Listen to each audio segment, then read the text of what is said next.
Ну что, у вас тут срок-то уже приличный. Сколько недель? 16 недель.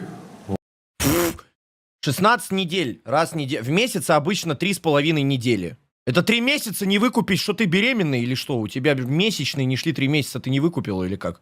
4 получается. Или что? 4. Это же еще хуже. Мне кажется, проще на дни умножать недели. Вон уже ручки, ножки, пупок. Че так поздно пришли-то? Задержка долгая была. А, думали, что это не оно, да? Задержка долгая была. Что? Сколько? Ну, месяца 2, может. 100%, да? 100% беременность есть. Вон сердечко бьется. Тут, да. Да! Он так радуется, как будто он это там заделал. Поздравляю. Сам Да! радость. Ну просто хочется в это На, подержи. не верить. Егор, ну что ты молчишь? А что мне сказать тебе? Егор, куда ты уходишь? Улетаю на Гаити.